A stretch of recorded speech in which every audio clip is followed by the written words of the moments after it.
Hey guys, today I want to talk about Skillorder on Jayce.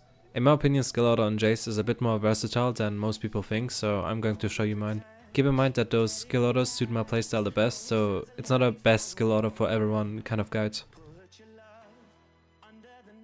Level 1, you pretty much always want to level up Q first. There's not much to say. Skilling E first is horrible, and skilling W first doesn't make much sense either, since you won't be able to utilize the full damage of the ability level 1 anyway. Level 2 gets more interesting. If you want a more consistent and stronger all-in without having to flash, go W second.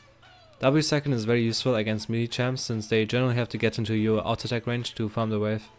I would not recommend skilling W against a good ranged player, since in most scenarios they will just space themselves away from you or kite you in their wave. So if you're playing against a decent player on a ranged champion, I would highly recommend skilling E second. Skilling E second makes level 3 all-in way more powerful. I usually don't all-in level 2 when I skilled my E second, although it's possible. It's more reliable and better to wait for level 3, as level 3 is like a huge power spike for Jayce if you have skilled Q, E, Q. Level 3, if you have skilled W second and you're top lane against an off tank, or you're just up against a strong early game jungler, then the safest thing to do would be to skill E third.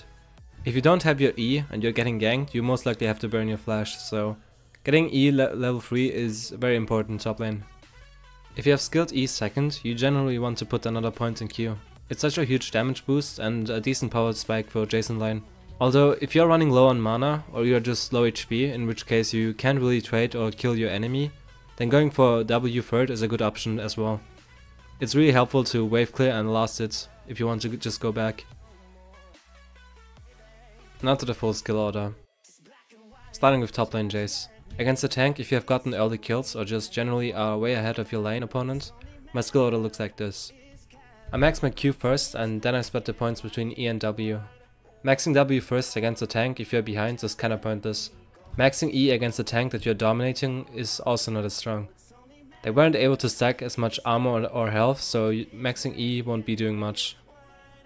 By spreading the points like this, it's a nice balance between percentage magic damage and physical damage. If you're behind, then maxing E will generally give you the most damage. The percentage magic damage is extremely helpful against tanks if you're behind. And since you're behind, you won't have as much AD to scale with your W, so it all fits nicely. Against off tanks, I again prefer spreading my skill points between E and W. At least if it's relatively equal or if I'm slightly ahead. If you are ahead, then just maxing W straight up, but putting an extra point in E will generally result in you snowballing heavier.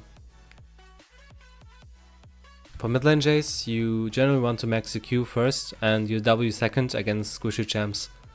Pretty basic stuff. Since you're mid lane and you won't be building Black Cleaver early on, or at all, maxing W second is really effective as it suits your item build very well. If you're behind, you can still put 1 or 2 points in your E, but not too much, as it's not as effective against those champions. Against champions like Annie or Anivia who like to go Rod of Ages, I would definitely max my E and W at the same time. I feel like a lot of people are underestimating Jayce's E ability, especially newer Jayce players. I really hope this guide is helpful for new Jayce players. It might have even helped Jayce mains change up their skill order just to see how it works out for them.